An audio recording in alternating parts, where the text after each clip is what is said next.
Beleza, pessoal? Aqui é o Rickbit e hoje eu vou falar um pouco sobre, afinal de contas, que raio de erro é esse que eu achei na obra do Knuth.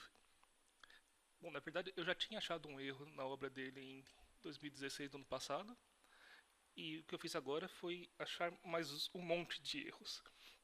Mas quais exatamente foram esses erros que você achou? Bom, se eu for sincero, eu não sei que erros foram esses. Porque o que ele faz no site, ele coloca só a quantia que você ganhou. Para saber quais erros que você efetivamente fez, eu tenho que esperar a resposta que ele vai me dar por carta. Aí na carta ele vai me falar exatamente quais erros que foram.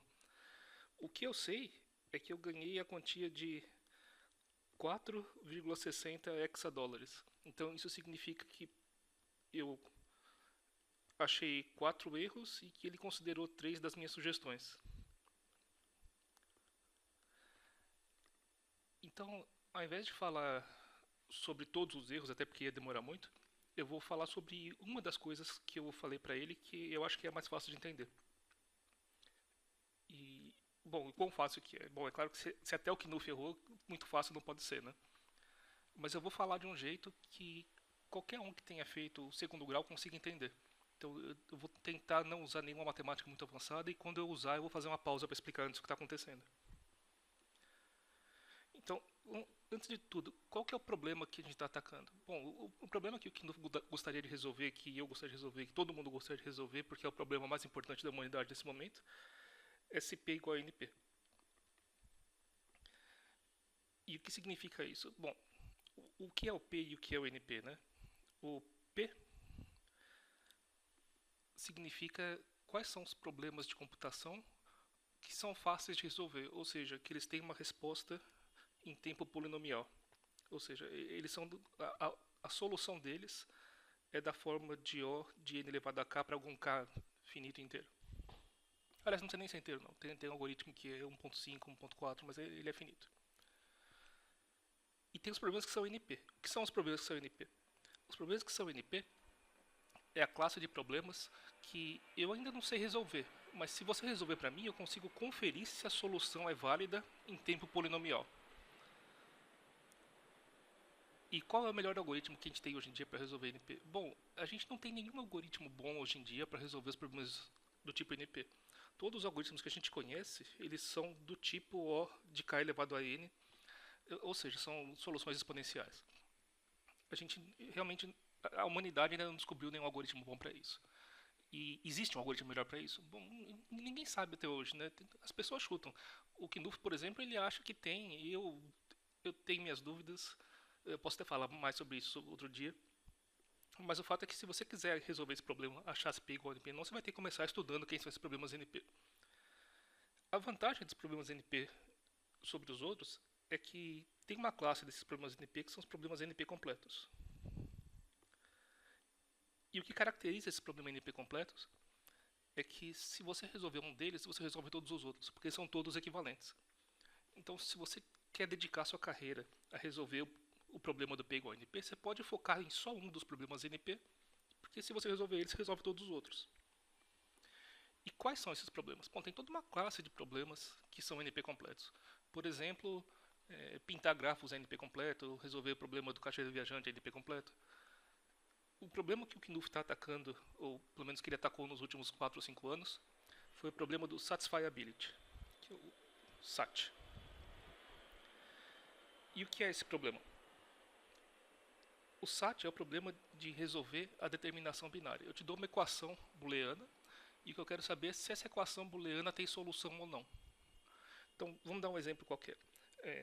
Eu vou escrever uma equação booleana e eu vou escrever ela na forma de end de ORs. Então, vamos ver uma solução, uma equação booleana qualquer, por exemplo. A mais B barra mais C multiplicado por A barra mais B mais C barra. Eu estou chutando isso aqui, tá? No A mais B barra mais C barra. Bom, chutei. Existe uma maneira de trocar esses A's, B's e C's por 0 e 1 de tal maneira que essa solução, que esse produto de somas, ele é igual a 1?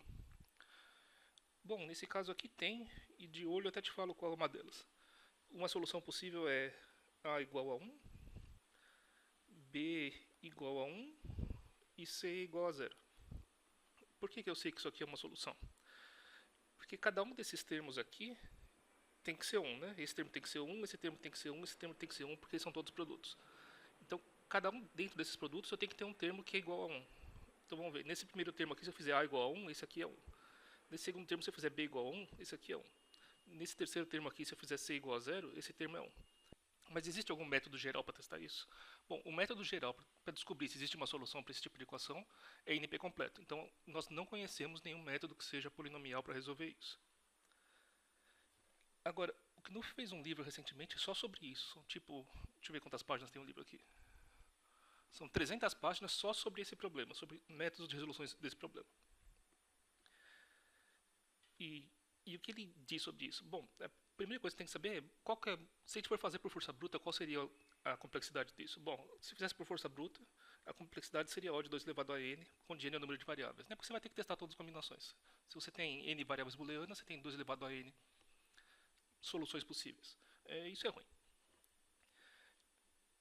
Os dois algoritmos mais legais que ele apresenta no livro, são 300 páginas de algoritmos, né? Mas os dois mais legais que ele apresenta são o DPLL e o CDCL. Aí, esses dois algoritmos, eles são, na verdade, técnicas de backtracking. Você vai tentando mudar um, se não der, você volta, etc. E você constrói uma árvore de soluções, né? Então, no fim das contas, esses dois algoritmos, eles são mais ou menos assim. O que o DPLL faz... O que o DPLL faz é que quando ele está num nó, ele consegue olhar adiante para saber para onde ele tem que percorrer. Então, assim, se ele está nesse nó aqui, ele percebe, esse aqui ó, tem uma chance maior de dar certo que o outro. Então, ele tem um look ahead, ele não visita todos os nós porque ele sabe para qual caminho mais ou menos ele tem que seguir. Mas o que o Knuth faz é mostrar que, apesar de ser muito rápido em muitas classes de soluções, no pior caso, ele ainda é O de 2 elevado a n. Então você não escapa. Mesmo esse algoritmo sendo muito rápido na prática, para vários problemas práticos, na teoria sempre pode construir um exemplo onde ele é O de 2 elevado a n. Depois tem esse outro algoritmo, o CDCL, que eu achei muito legal, inclusive. É um algoritmo que eu vou querer estudar mais no futuro. Que o que ele faz é o seguinte, conforme você está andando pela árvore, ele chega nesse nó aqui, ele fala assim, olha, esse nó está errado, mas eu aprendi alguma coisa com ele. Então eu consigo reutilizar o conhecimento que eu fiz nele em outros nós. Então, conforme você vai andando pela árvore, você vai aprendendo novas... Na verdade, o que ele faz é aprender novas equações que são compatíveis com a equação anterior, e ao invés de resolver uma equação só, ele vai resolver uma lista de equações que ele consegue simplificando pelo caminho. E isso é muito legal.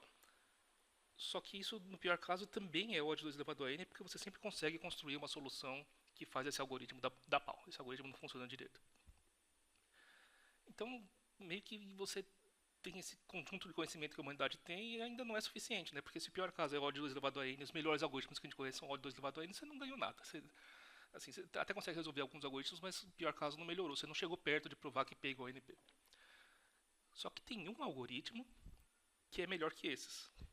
Ele ainda não é polinomial, mas ele é melhor que esses. E o algoritmo, surpreendentemente, assim, é meio frustrante até, o melhor algoritmo que tem para resolver o satisfiability, pelo menos na teoria e assintoticamente, é chutar a solução. Assim, como assim, gente? Chutar a solução?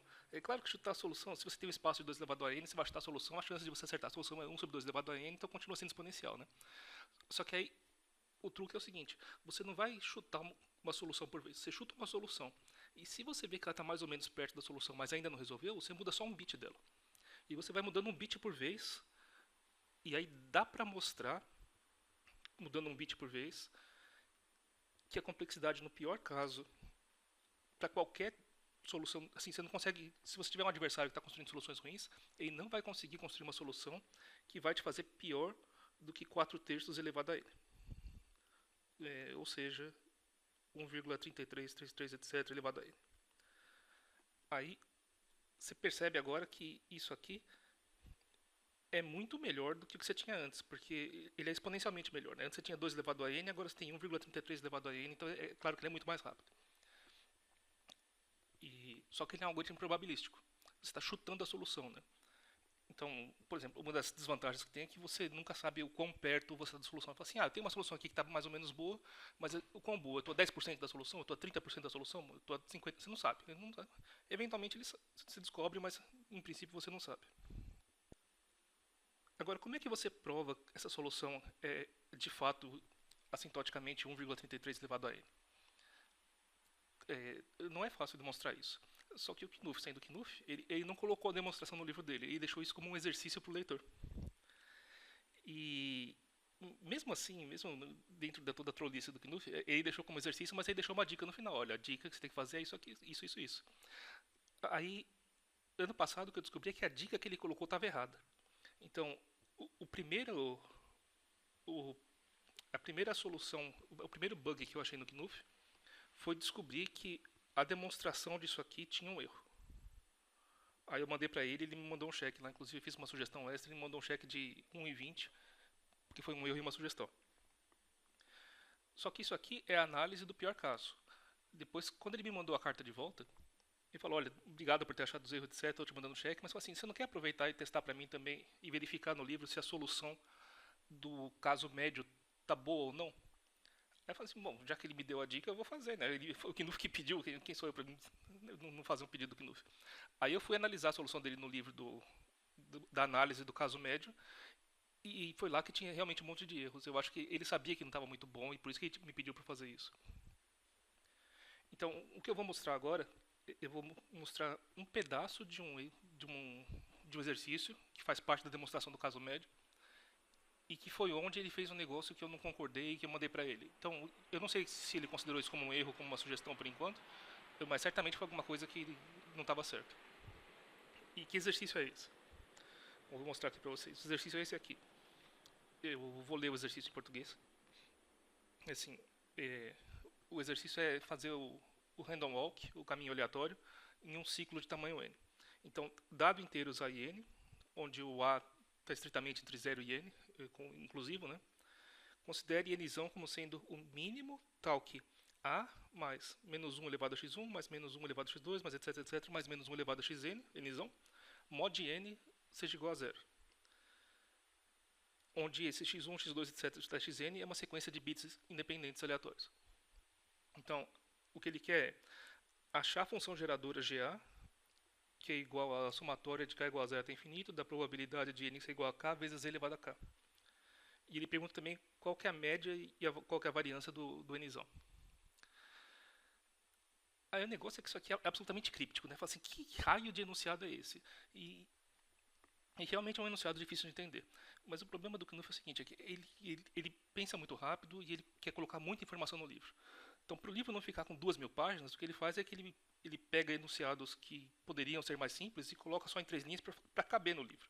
Então, eu vou explicar agora o que é esse enunciado, você vai ver que na explicação não é tão complicado assim, não sei se não é tão difícil, mas pelo menos muito complicado não é, dá para entender. Só que ele escreveu de uma maneira que ocupa poucas linhas. Bom, afinal de contas, o que é esse enunciado, então? Do que se trata esse problema? Na verdade, o problema é simples. Imagina que você tem um vetor de números binários, de bits, né? Então, eu vou chutar o número de bits aqui, 0, 1, 0, 0, 1, 0. Então, eu tenho 6 bits aqui. O que eu quero saber é o seguinte. Imagina que eu estou jogando um joguinho, e esse joguinho consiste... A jogada possível é a seguinte. A jogada válida que eu tenho é que eu posso escolher um desses bits, ou melhor, eu vou jogar um dado, o número que sai no dado, eu pego esse bit e troco ele. Então, por exemplo, eu joguei o dado e saiu 3. Se saiu 3, significa que eu vou apagar esse 0 aqui e vou colocar no lugar 1. Aí eu jogo o dado de novo e saiu 4. Então eu vou apagar esse 0 aqui e vou colocar 1. Eventualmente, se eu for jogando o dado várias vezes e trocando os bits, pode acontecer ou de ficar tudo 0 ou de ficar tudo 1. Quando acontecer qualquer um desses casos, você ganhou o jogo. Então é isso, eu vou jogando o dado e aleatoriamente eu vou trocando bits até que chegue ou tudo 0 ou tudo 1. O que o Knuth quer saber é o seguinte. Primeiro, quanto tempo leva partindo de um estado qualquer para chegar no 0 ou 1? Bom, nesse momento aqui o meu vetor é 0, 1, 1, 1, 1, 0. Então, quantos bits 1 eu tenho? Eu vou chamar de A. Eu tenho 4 bits 1. O que eu quero saber é quanto tempo leva para você ter tudo bit 1 ou tudo bit 0. Então, nesse caso, é claro que a melhor maneira é você trocar os dois bits zeros da ponta. Então, você precisaria de dois passos para chegar em tudo, todos os bits ficarem em um. Mas como você está jogando um dado, pode não ser que seja o melhor caso seja esse. Aliás, pode, você não vai conseguir o melhor caso. Então, você vai jogar um dado, aí esse A ele vai passar ou para 3 ou para 5, dependendo de se o bit for 0 para 1 ou de 1 para 0. Aí você vai jogar o dado e esse valor do A vai ficar variando e variando, variando aleatoriamente até eventualmente chegar ou em A igual a 0 ou em A igual a 6. Então a gente pode traçar um gráfico para isso, né? Imagina que eu começo aqui no A igual a 4. Eu vou imaginar que aqui ó, é o 0, aqui é o 6, aqui é o 0, aqui é o 6.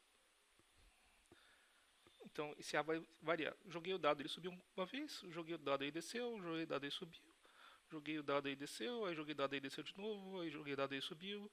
E ele vai fazendo um gráfico aleatório assim, até que eventualmente ele bate numa linha. Quando ele bater numa linha, esse aqui é o Nzão. Então nesse caso aqui seria, eu vou contar quantas vezes foram, tá? Então, aqui ó, 1, 2, 3, 4, 5, 6, 7, 8, 9, 10, 11, 12. Nesse caso aqui, n igual a 12. O que o Knuth quer saber é o seguinte, primeira coisa de todas.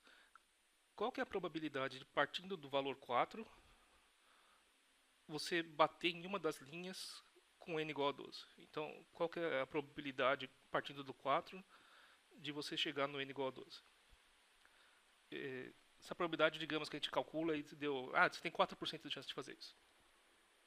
Ou seja, a probabilidade é 0,04. Ele quer que você calcule isso a partir de qualquer número de saída, ou seja, a partir de qualquer A, e para todos os valores de n. Então, qual que é a probabilidade de saindo do 4 você chegar lá em n igual a 1? Bom, em n igual a 1 não dá, porque mudando com bit não tem como. E com n igual a 1000? Em n igual a 1000 vai ser uma probabilidade muito baixa, porque ele vai ter que ficar andando muito sem bater nas pontas nenhuma vez, a chance disso acontecer é baixa. Então, provavelmente a chance vai ser alguma coisa assim, né?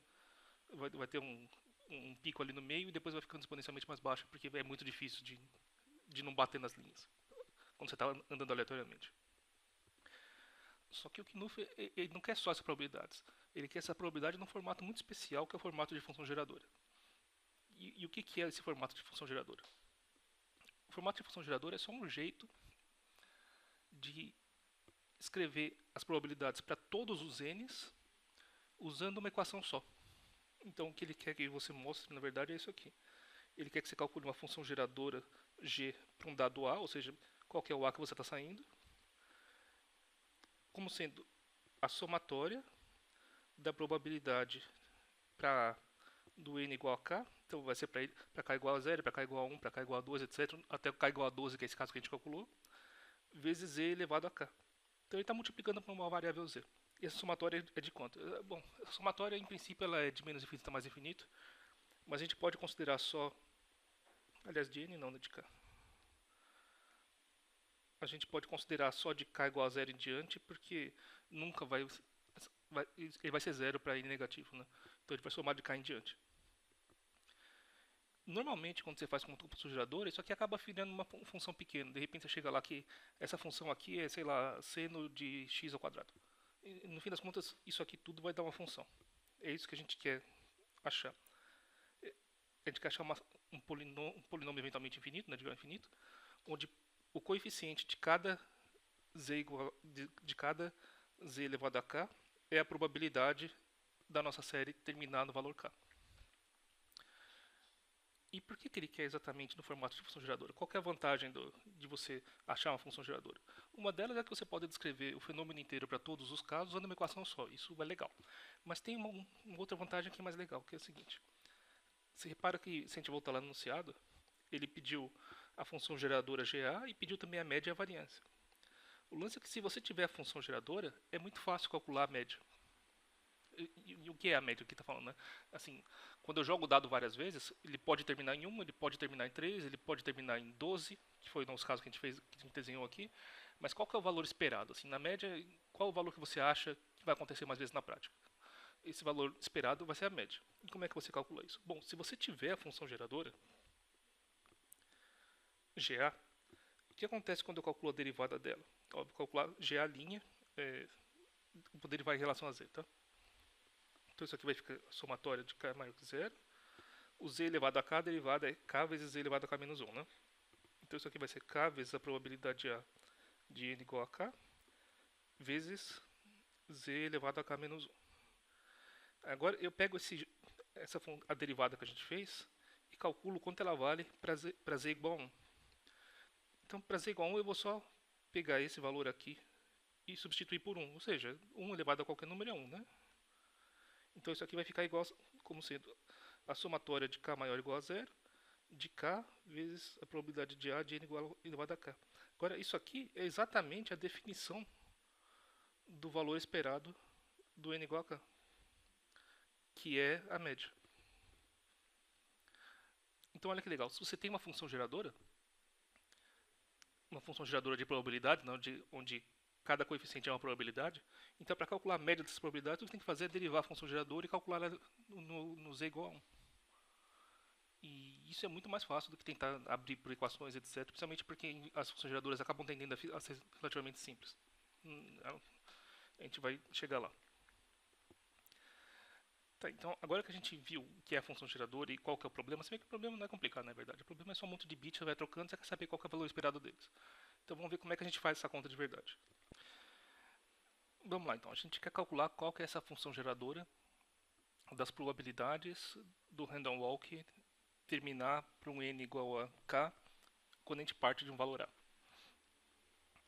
Eu tenho prática já com função geradora, que eu faço muito exercício faz muito tempo, já fiz uns cursos no Coursera e estudo matemática concreta desde sempre, né?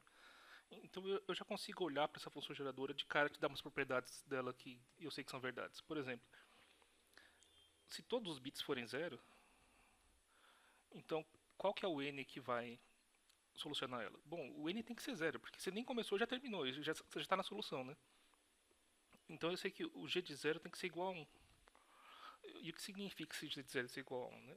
Vamos abrir na definição para ver o que isso significa. A definição do g de zero é a somatória de k maior ou igual a zero, de PR da probabilidade no índice zero, do n igual a k, vezes e elevado a k. Se eu estou falando que isso é igual a 1, então na verdade o que eu estou falando é que isso aqui é 1 vezes e elevado a zero, mais 0 vezes e elevado a 1, mais 0 vezes e elevado a 2, mais 0 vezes e elevado a 3 e assim por diante. Então, quando eu digo que g de zero é igual a 1, o que eu estou querendo dizer é que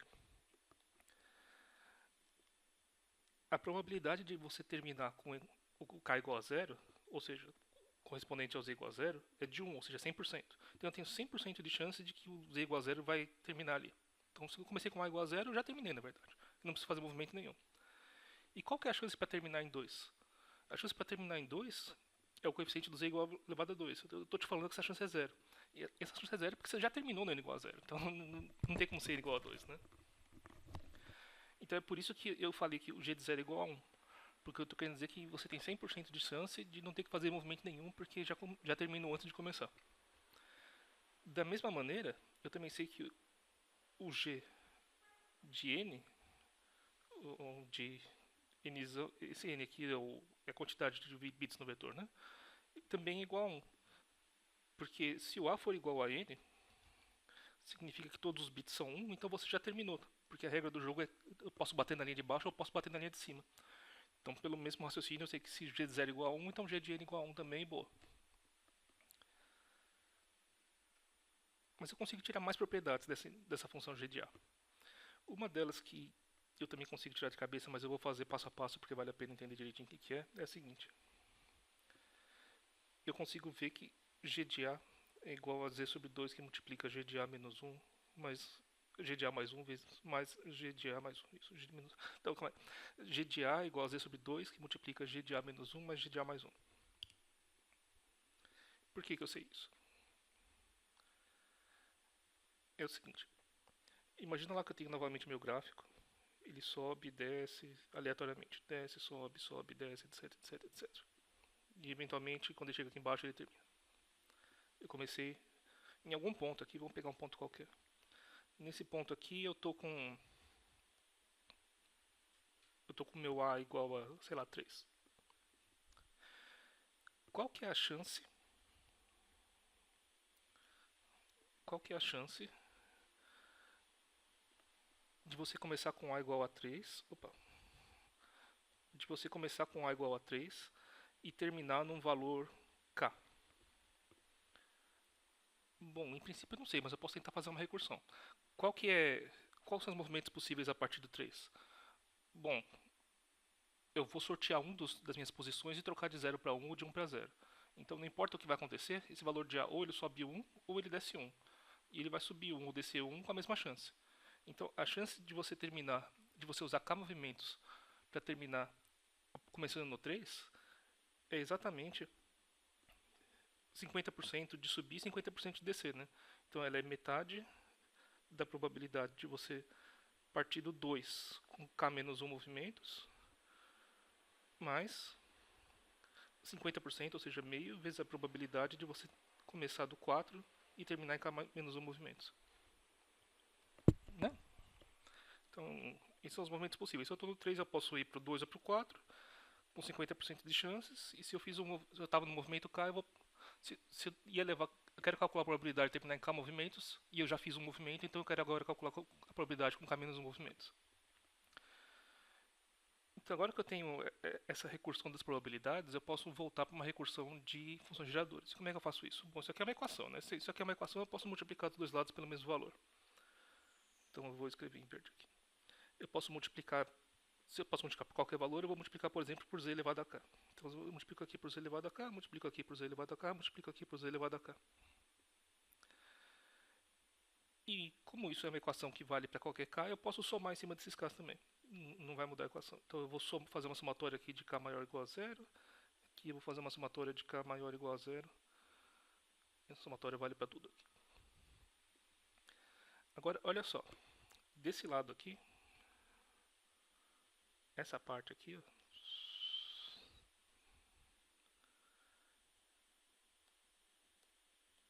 ela é exatamente a definição do G3, né?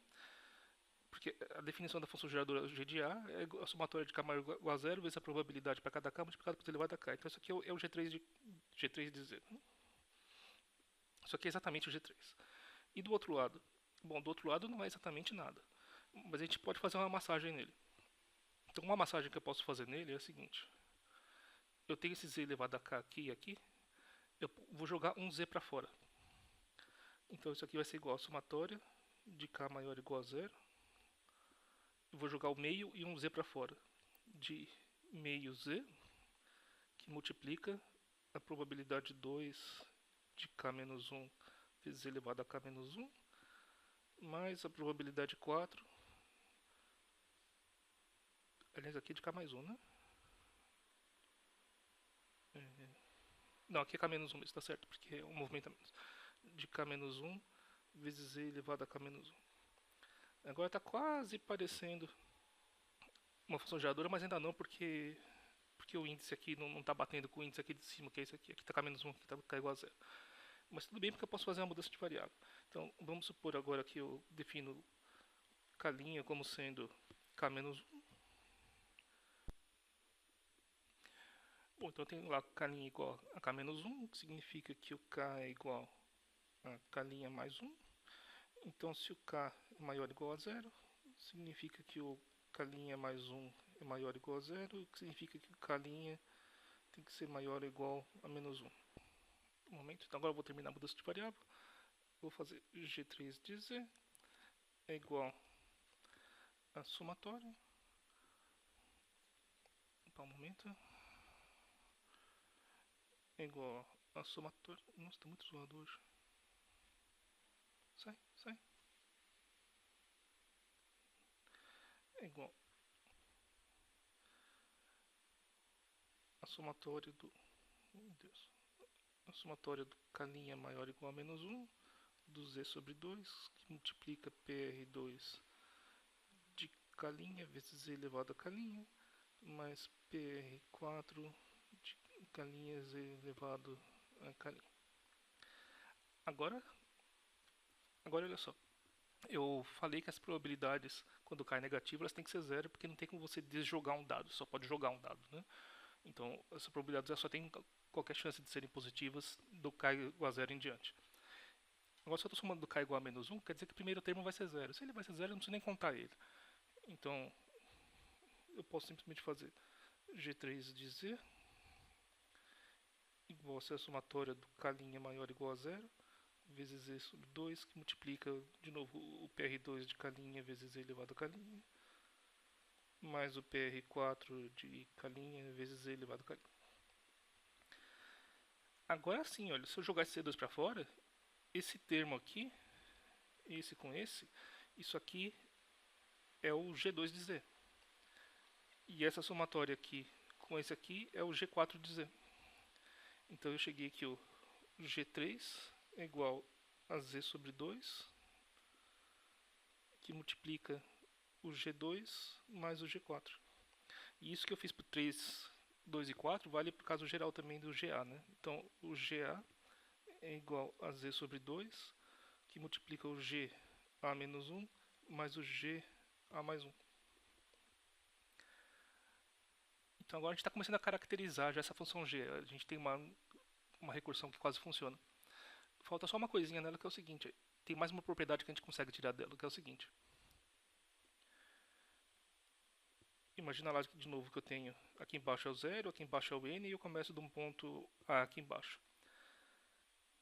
Qualquer caminho que eu fizer aqui e que termine embaixo, se eu começar do ponto n menos A e refletir esse caminho exatamente o oposto,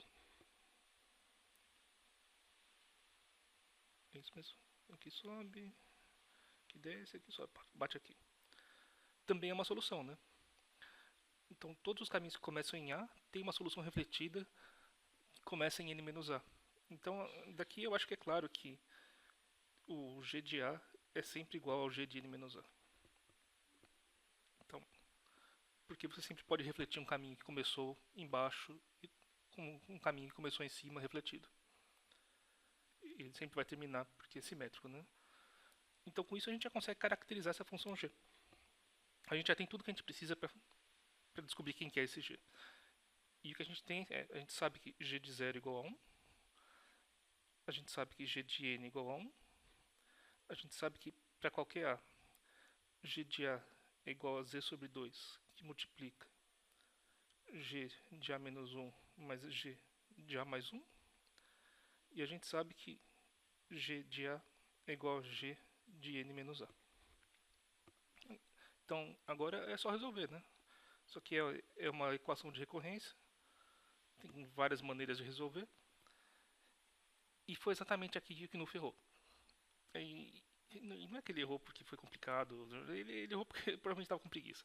Aí o que ele fez foi o seguinte, ao invés de usar um método genérico de soluções de equações, o que ele fez foi, ele abriu alguns casos, ele viu na prática quanto valia para os números pequenos, ele chutou uma solução, ele viu que a solução chutada estava mais ou menos boa, e você tem que ser rigoroso, né? Então ele provou por indução que a solução chutada funciona.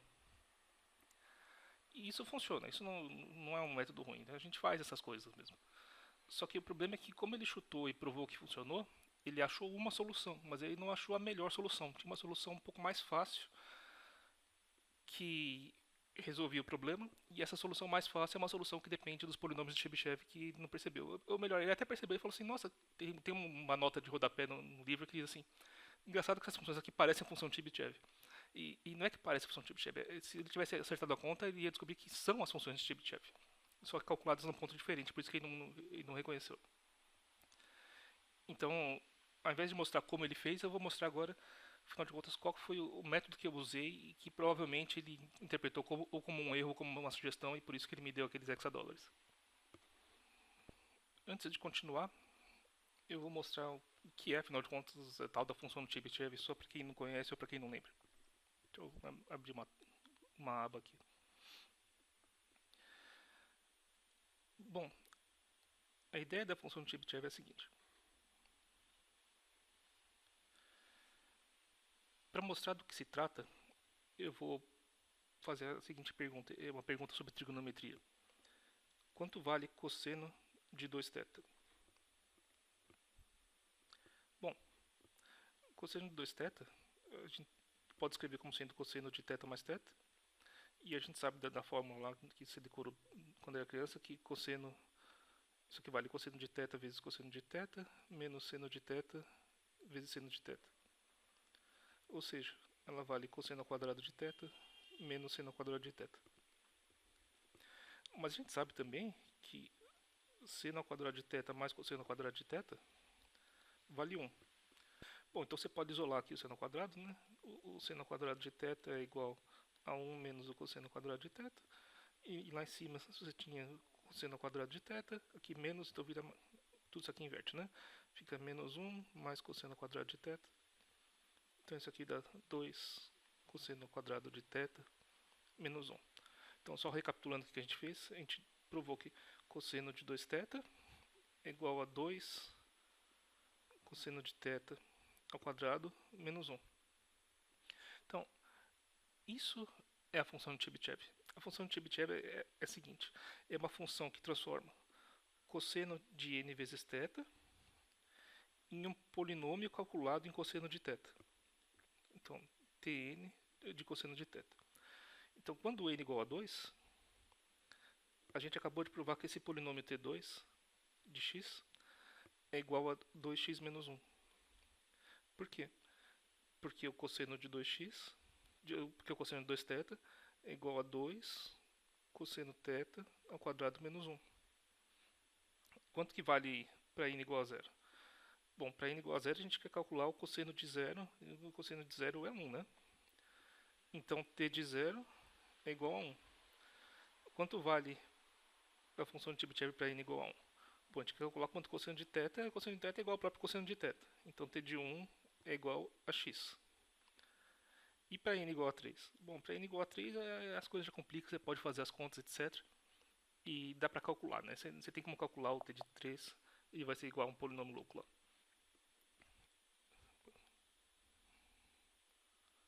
Não apaga. Mas daqui em diante os polinômios de Chebyshev ficam um pouco mais complicados de calcular, mas tudo bem porque tem uma fórmula para eles. Essa fórmula você pode pegar lá na Wikipedia.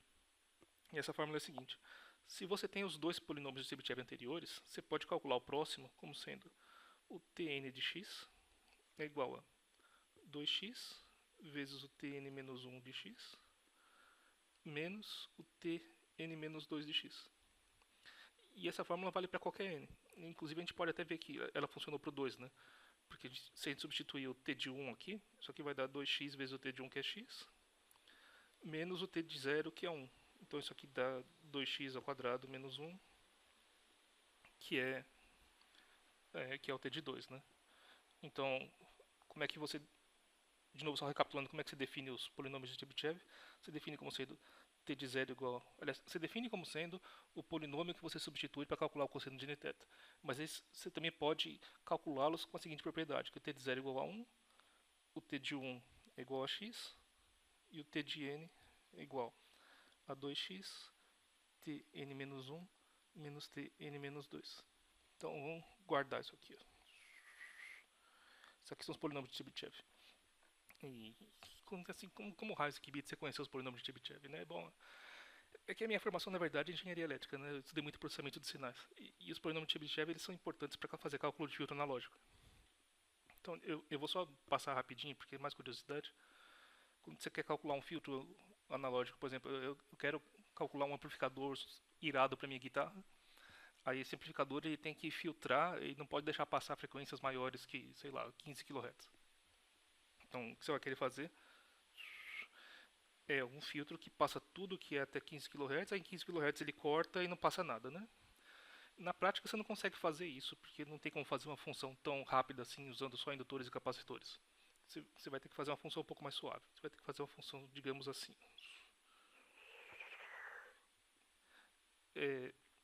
O jeito de criar um amplificador, um filtro assim, usando menos indutores e capacitores, e que tem uma função que seja suave assim, é o filtro de Butterworth. Aí o filtro de Butterworth ele é bem lisinho aqui em cima, né? Então ele não introduz distorção em cima, não introduz distorção embaixo, mas a faixa de transição dele é um pouco larga. Então você pode querer que ele corte um pouco mais abrupto.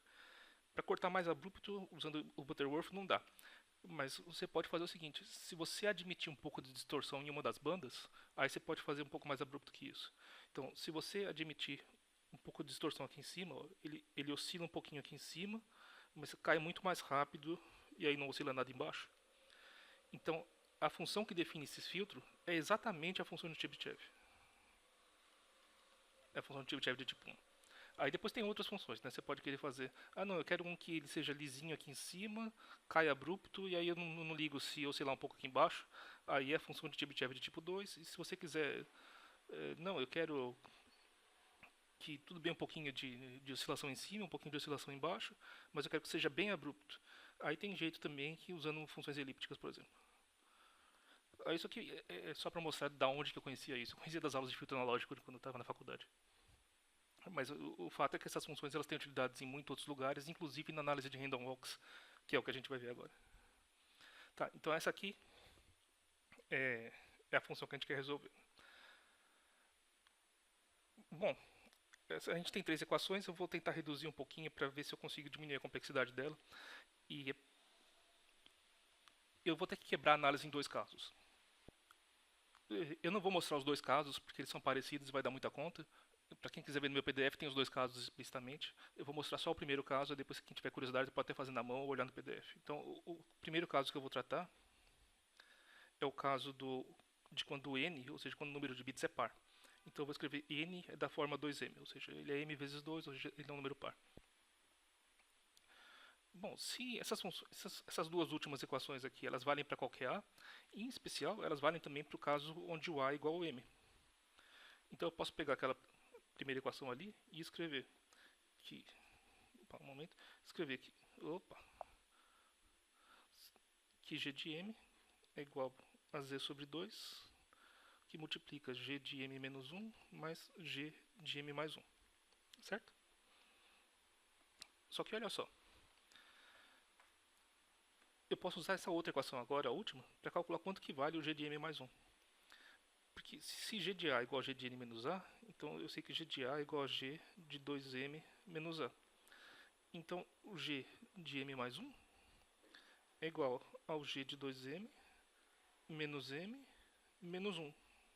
Ou seja, ele é igual ao g de m menos 1. Porque é simétrico, né? Então se eu sabia que o g de m era igual a z sobre 2 vezes g de m menos 1 mais g de m mais 1, então ele é igual a g de m menos 1 mais g de m menos 1 de novo, porque é simétrico. Então a gente chega que isso aqui, que g de m é igual a z vezes g de m menos 1. Né? E aquele 2 ali some.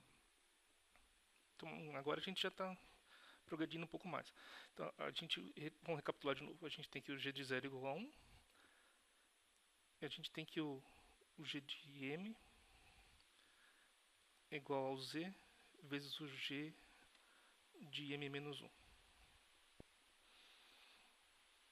E esses g são simétricos a partir do m, né, a partir da metade do intervalo. Então eu sei que o g de a é igual ao g de 2m menos a. Aí, para ficar um pouco mais fácil, eu vou usar o seguinte truque.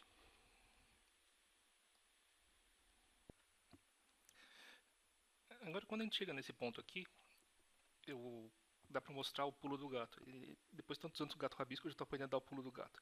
O pulo do gato foi o negócio que o Knuth não percebeu. Teria deixado, aliás, que permite resolver essa equação sem precisar chutar e fazer indução depois.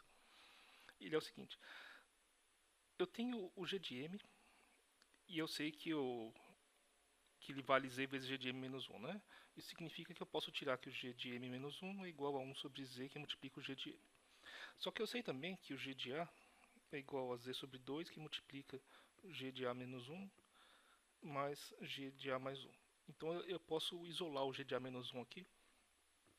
Então eu vou ter 2 sobre zga é igual ao ga menos 1 mais o g de a mais 1. Logo, o g de a menos 1 é igual a 2 sobre z g de a menos g de a mais 1.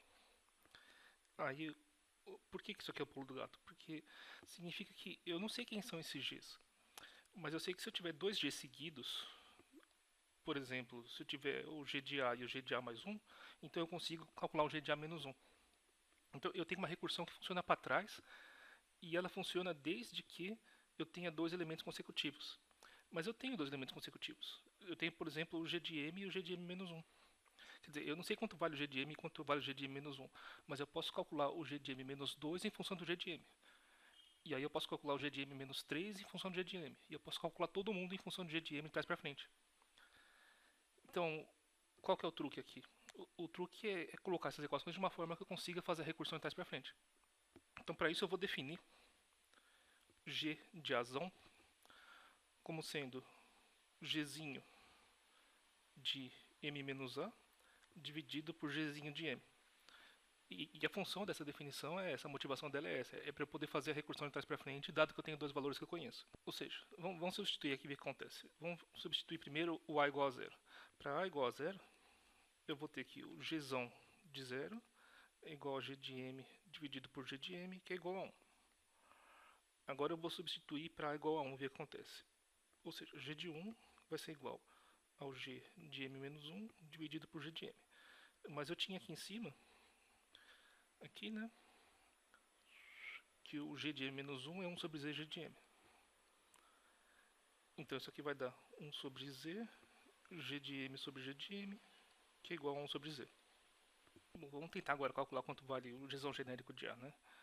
O gzão de a vale gzinho de m menos a sobre gm. E isso aqui eu posso substituir, né? Porque eu tenho essa outra equação aqui. Aliás, essa equação está em g de a menos 1, eu posso fazer um shift de 1 em todo mundo, não muda nada. Então isso aqui é a mesma coisa que g de a é igual a 2 sobre z. Eu estou somando 1 em todo mundo. G de a mais 1 menos g de a mais 2. Eu só somei 1, não muda nada na equação, só muda os boundaries do a. Então, aqui, isso aqui pode ser reescrito como sendo 2 sobre z g de m menos a mais 1 dividido por g de m menos g de... desculpa. G de m menos a mais 2 dividido por g de m. Agora, isso aqui é o próprio g de a, né? Isso aqui é o g de a menos 1. Isso aqui é o g de a menos 2. É só conferir os índices, né? Porque aqui se é m menos alguma coisa, então m menos a mais 1 é o gzão de a menos 1. Então a gente tem que a solução da equação genérica de gzão de a é igual a 2 sobre z, que multiplica gzão de a menos 1 menos gzão de a menos 2. Aí com isso a gente já consegue caracterizar completamente o gzão. A gente tem que o gzão de 0 é igual a 1, o gzão de 1 é igual a 1 sobre z, e o gzão genérico de a é igual a 2 sobre z, que multiplica gzão de a menos 1 menos gzão de a menos 2. Agora olha só, essas equações aqui estão definidas em 1 sobre z, né? Mas vamos brincar de substituir isso aqui por z' que é igual a 1 sobre z. Isso aqui vai ficar g de 0 igual a 1, g de 1 é igual a z' e gzão de a é igual a 2z' que multiplica gzão de a menos 1 menos gzão de a menos 2. Aí olha só, essa recursão aqui é exatamente a definição da função de Chebyshev. Então com isso a gente acabou o problema, a gente conseguiu definir completamente quem é a função geradora g de a baseado na função de Chebyshev, que a gente pode considerar como sendo uma forma fechada. Então, o que a gente descobriu? A gente descobriu que o gzão de a de z' é igual à função de Chebyshev calculada nesse z'. Ou seja, a função g de a de z é igual à função de Chebyshev calculada em 1 sobre z. Né? Só que o que a gente quer não é o gzão, a gente quer o gzinho. Então a gente tem que o que a gente tem na verdade é que o gzinho de m menos a dividido pelo gzinho de m tem que ser igual à função de Chebyshev t calculada em 1 sobre z. Bom, a gente ainda não tem, a gente sabe só qual que é a razão entre esses g's, mas a gente não tem o g de fato, né? Mas tudo bem porque a gente pode calcular para um g específico. Então, para um a específico, né? Então, vamos supor o a igual a m, por exemplo, né? É isso mesmo. Vamos supor o A igual a M e ver o que acontece. Se o A, aqui, desculpa, faltou colocar o TDA, né? TDA, TDA, TDA. Então a gente tem o G de M menos M dividido pelo G de M é igual ao Tm de 1 sobre Z. Tm é a função de Chebyshev calculada de ordem M. Então isso significa que o G de 0 dividido pelo G de M é igual ao Tm de 1 sobre Z. Só que se a gente voltar lá atrás, volta, a gente sabia que o G de 0 é igual a 1. Então a gente pode substituir aqui. Se o G de 0 é igual a 1, então a gente tem que 1 sobre G de M é igual à função de Chebyshev de ordem M, calculada em 1 sobre Z. Daí a gente tira que o G de M é igual a 1 sobre a função de Chebyshev calculada em 1 sobre Z. E daí agora a gente já consegue calcular para o caso geral, que é para qualquer A, usando essa equação aqui. Né? O G de M menos A dividido pelo G de M é igual à função de Chebyshev de ordem A calculada em 1 sobre Z. Agora é só substituir por uma linha genérica, né? A gente faz essa linha genérica igual a M menos A, da onde a gente conclui que o A é igual ao M menos essa linha. Então aqui a gente tem aqui o G de A' dividido pelo G de M é igual ao T, o A a gente substitui por M menos A', M menos A' dividido por 1 sobre Z, calculado em 1 sobre Z. Como a gente sabe que o G de M é igual a 1 sobre T de M calculado em 1 sobre Z, então aí a gente chega na solução final. A solução final é G de A igual, o G de A' é igual ao G de M multiplicado pelo T de M menos A' calculado em 1 sobre Z. A gente sabe quanto vale o G de M e substitui. Então, o G de A' é igual a T de M menos A' calculado em 1 sobre Z, dividido pelo T de M calculado em 1 sobre Z. E essa aqui é a solução. Nós achamos quem que é aquela função geradora do começo. Aquela função geradora do começo, quando você começa num ponto A' qualquer, ela é dada pela função de Chebyshev de ordem M menos A' calculada em 1 sobre Z, dividida pela função de Chebyshev em ordem M calculada em 1 sobre Z. Demorou, mas a gente chegou na solução. Então isso aqui caracteriza completamente aquele random walk, quando você parte de um ponto qualquer e tem o tamanho n, né, no caso do tamanho 2n, a gente fez n igual a 2m. Faltaria ainda calcular o segundo caso, que é quando o tamanho do vetor de bits é ímpar. A parte curiosa é que a solução vai dar uma função de... não vai dar exatamente, no caso ímpar não dá exatamente o polinômio de Chebyshev, mas dá uma função linear do polinômio de Chebyshev, uma combinação linear de polinômios de Chebyshev. Mas o que a gente pode tentar fazer agora é continuar o exercício. Então ele pedia para você calcular qual era a função geradora, e isso a gente achou. A função geradora é essa aqui, e a gente colocou numa fórmula mais bonita do que a fórmula que tem no livro. Então isso aqui provavelmente foi um dos erros ou uma das sugestões que ele considerou para me dar o hexadólar. Falta calcular a média. Como é que você calcula a média, né? Lembra que eu falei lá no começo, quando fiz análise de função geradora, eu falei que a média vai ser dada pela... vamos chamar isso aqui de GDA, só porque linha vai ficar complicado com derivada, né? Então eu vou apagar essas linhas aqui, porque é só mudar a variável mesmo, não muda.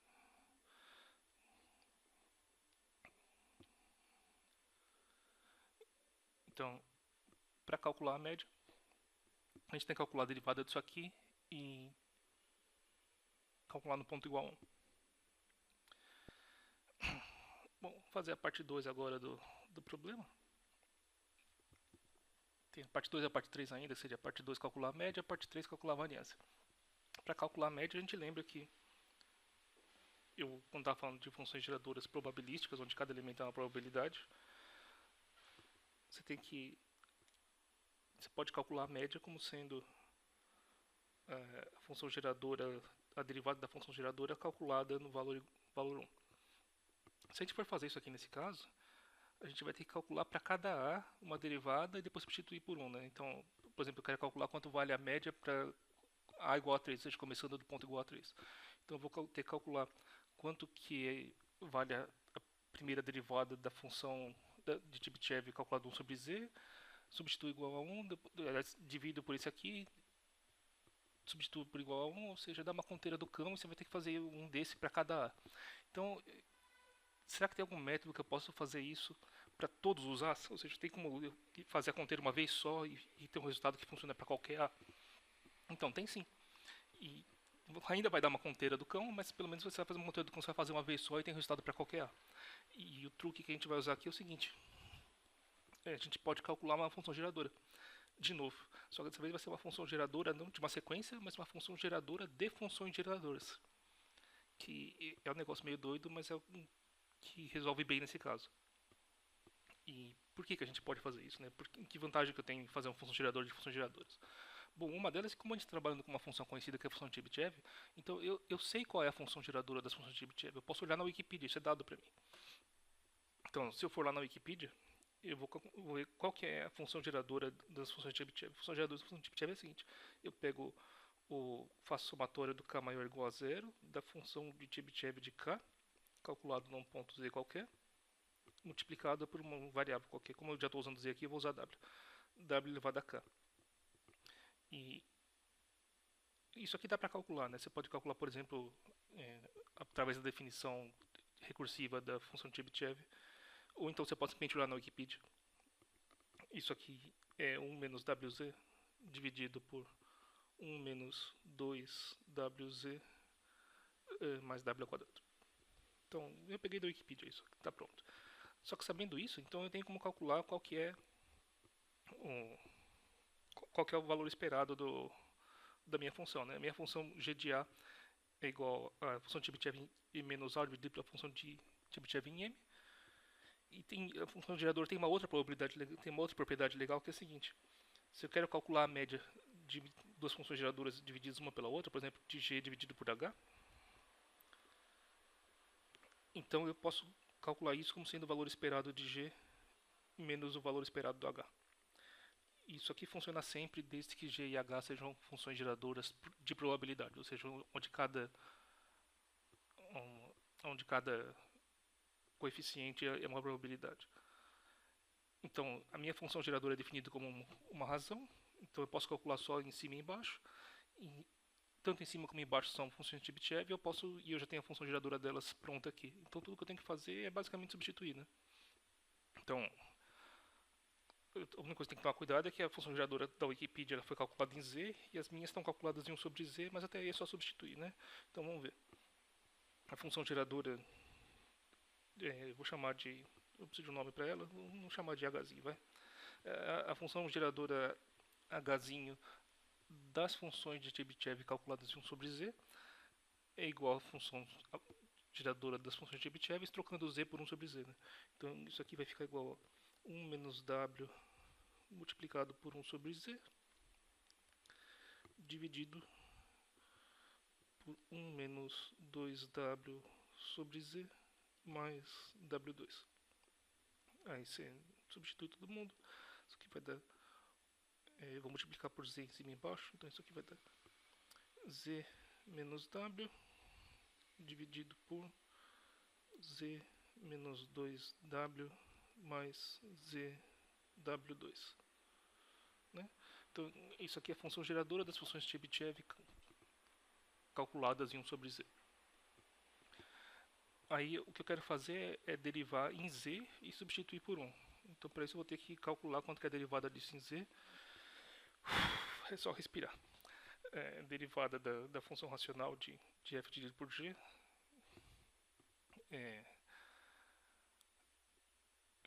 f'g menos fg' dividido por g ao quadrado. Então, h' é igual a derivada do primeiro, que estou derivando em z, né? Então ela é 1 vezes o de baixo, que é z menos 2w mais zw ao quadrado, menos a de cima, z menos w, multiplicado pela derivada do de baixo, que esse z aqui dá 1, isso aqui é 0, o outro é w2, e tudo isso dividido por a de baixo ao quadrado. z menos 2w mais zw ao quadrado, tudo isso ao quadrado de novo. E o que eu quero fazer é calcular isso no ponto 1. Então eu vou substituir z igual a 1 em todos os lugares aqui. Então isso aqui vai dar 1 menos 2w mais w2 menos 1 menos w multiplicado por 1 mais w2 dividido 1 menos w mais w2 ao quadrado. Então, dentro dessa função geradora aqui, estão todas as médias para cada um dos A's. Então, se eu abrir isso aqui em função em série de w e pegar o coeficiente do w elevado a n, eu vou ter qual que é a média da minha função original de ordem n, ou seja, começando no valor n, né? Então tudo que tem que fazer é abrir essa série, que vai dar trabalho. Agora deu até falta de ar. Respirar um pouco mais. Agora o que tinha que fazer era pegar essa função racional, um polinômio dividido por outro, e abrir em série. Isso vai dar uma trabalheira do inferno.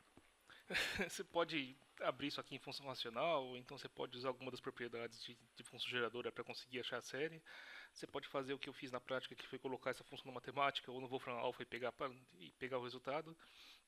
Eu não vou mostrar como faz, porque aqui é coisa, além de avançada, é difícil. Mas eu vou dar a solução, e a solução você pode conferir depois se quiser. Se você colocar no Wolfram Alpha, no matemática, etc., em algum software que faça a conta para você, ele vai te falar que essa função racional, a galinha de 1, ela pode ser escrita como a somatória de k maior ou igual a zero de menos k ao quadrado multiplicado por w elevado a k. É simples, na verdade, né? Então, o que significa isso? Significa que a média, o valor esperado da função de Chebyshev de ordem k, calculada em 1 sobre z, é igual a menos k ao quadrado. Então, a conteira que eu pulei foi para provar isso. E com isso agora a gente consegue calcular, no fim das contas, a média que a gente queria desde o começo, que era a média da função gzinho. Então eu vou voltar lá para a função gzinho, a gente lembra que a função gzinho de a é a função de Chebyshev em m menos a calculada em 1 sobre z, dividido pela função de Chebyshev de m calculada em 1 sobre z.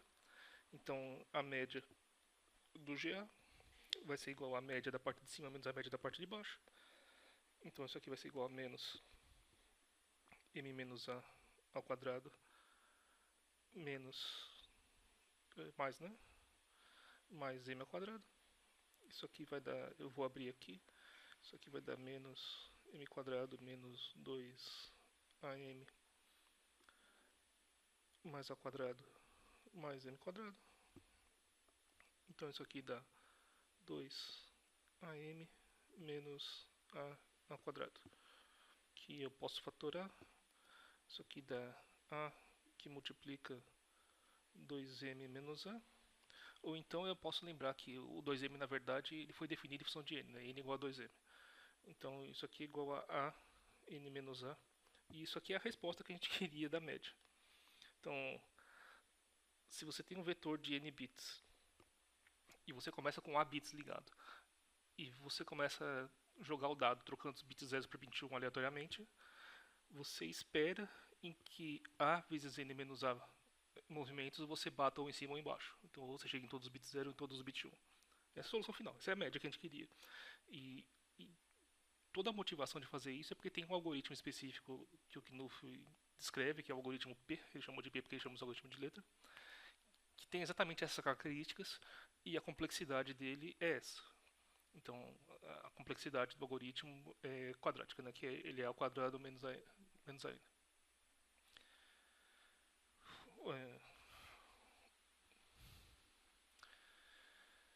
Dá para continuar também.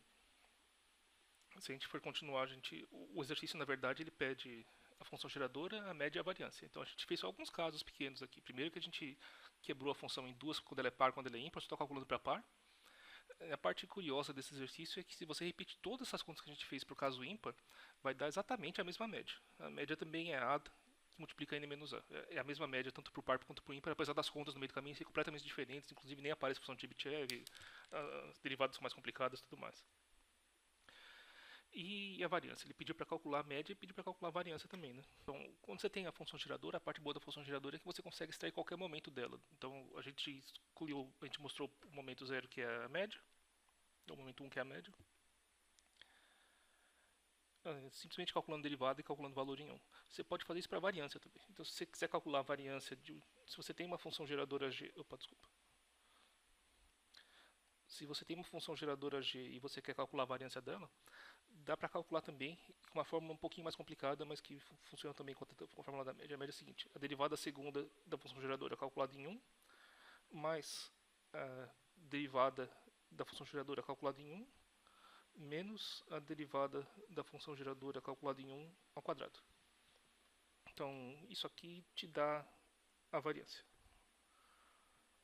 Só que vocês viram que para calcular o g' de 1 já foi uma conta do inferno, para calcular isso aí tudo, então é uma conta abissal. Assim, é uma conta louca. Mas dá para calcular e você vai ver que o resultado também é uma função um pouco mais complicada em função de A e de N. E tem lá no PDF para quem quiser ver. Depois teria que refazer tudo isso por valor ímpar também. E também é curioso que quando você faz isso, você nota que a variância também é a mesma, mesmo por caso par e por caso ímpar. E mais ainda, fazendo isso, você vê que o valor do livro do Knuth está errado. ele errou a variância do caso ímpar. Tava, se não me engano, ele deve ter feito no papel isso. E na hora de copiar para o texto, para colocar no livro dele, ele esqueceu de colocar um parênteses. Então, um outro erro que eu achei no livro dele foi isso, que o cálculo da variância estava errado porque ele copiou errado, provavelmente porque ele copiou errado do papel para o texto. E, e não é à toa que pouca gente ganha esses livros, ganha esses bônus, porque tem que fazer muita conta para conseguir. Normalmente os erros estão aí, né? Os erros são umas contas complicadas que na hora de passar do papel, ou ele errou no papel, ou ele copiou errado na hora de editar o livro em texto. Então, isso foi. Tudo isso, a motivação disso é para fazer o cálculo da complexidade do valor médio do algoritmo P, que é um algoritmo para resolver o problema do satisfiability, no caso que funciona em complexidade O de 1 elevado a 3 elevado a n por pior caso. No caso específico que ele pediu para calcular, que é o caso do 2SAT, ele ainda para ver que ele é quadrático, né? Então o quadrático é bem melhor que o exponencial, né? Mas é só para um caso específico, que foi esse caso que ele pediu para calcular no valor médio. Para calcular o valor médio você precisa de uma distribuição inicial, e para a distribuição inicial que ele deu, esse algoritmo é muito bom. Mas ele não tem só esse algoritmo probabilístico P, ele tem um outro algoritmo probabilístico que ele chama de W, que é melhor ainda. E uma das coisas que ele me pediu na carta foi para fazer a análise dos dois, do algoritmo P e do algoritmo W. E o algoritmo W tinha mais erros ainda, só que a análise dele é mais complicada que essa, então se você achou essa aqui complicada, você, vai dar uma olhada no PDF lá como é que é a análise do algoritmo W, ele é bem pior. E só para ter uma noção de quanto tempo leva para fazer um negócio desse. E mostrando aqui foi fácil, né? Porque eu já sei o caminho para fazer, mas eu não sei o caminho. Na hora de fazer eu tive que descobrir como é que faz na unha. E eu levei 2 semanas para fazer isso. E não foi 2 semanas assim de fazendo à noite, não foi 2 semanas de tempo integral. Eu peguei para resolver esses dois exercícios, que é o algoritmo P e o algoritmo W. Eu precisei da semana inteira do recesso entre o Natal e o Ano Novo e da semana inteira do recesso do Carnaval. Então eu comecei no fim de 2016 e terminei agora. Inclusive a data do PDF você vai ver que é tipo um dia ou dois depois do Carnaval, que foi quando eu terminei isso aqui. Aí eu mandei a carta para ele. Então a Ilha não gosta muito do Knuth ultimamente, porque a gente não viajou nesses períodos, porque eu estava decidido a fazer isso aqui, né? Mas foi divertido, aprendi um monte sobre. Primeiro que é sempre bom ter prática com função geradora, porque qualquer análise de caso médico que você vai fazer em qualquer algoritmo, você vai precisar disso de uma maneira ou de outra. E, e esses aqui são algoritmos que estão no limiar do nosso conhecimento de P igual a NP. Então, nós não sabemos ainda como é que se resolve um problema NP, mas isso aqui é o melhor que a gente tem hoje. Então, é bacana você saber fazer a conta que prova que esse algoritmo é o melhor que a gente tem hoje. Então, para quem gosta de pelo menos de computação teórica, é bem divertido. E esses problemas têm utilidade prática, né? Esse algoritmo W, exatamente por ser muito eficiente assintoticamente, você pode usar ele na prática para resolver qualquer problema que seja NP completo. Aí, como é que eu sabia que essas contas aqui estavam certas, né? Porque você não vai mandar uma carta para o Knuth falando, ó, oh, se o seu está errado, o meu está certo. Você tem que ter uma convicção de que isso aqui realmente está certo. Então, para garantir que estava certo, o que eu fiz foi implementei os dois algoritmos. Se você for lá no GitHub, o repositório da UCP, tem a implementação do algoritmo P, a implementação do algoritmo W, e eu implementei exatamente como estava no livro, então é uma implementação cheia de Goto, porque o GNU usa Gotus, né? Ele não usa programação estruturada, porque ele pensa em assembly. E, e aí eu, depois de fazer todas as contas e ver quanto tinha que ser a média e quanto que era a variância, eu simulei. Eu coloquei um monte de valores aleatórios nele, nos algoritmos, medi quanto tempo, quantas iterações ele precisava, e repetindo isso muitas vezes, o valor tem que bater dentro de uma taxa de tolerância com o valor previsto. E de fato batia, e foi aí que eu tive a convicção de que realmente estava errado, e eu pude mandar a carta para o GNU. Só depois de fazer uma simulação de fato e perceber que a minha estava errada e a do livro, a minha estava certa e a do livro estava errada. Então é isso, eu vou fechar aqui, espero que vocês tenham gostado. E imagino que esse vídeo ficou um lixo, mas tudo bem, porque como foi o primeiro que eu fiz, é normal que fique um lixo mesmo. Bom, falou, gente. Vou fechar aqui.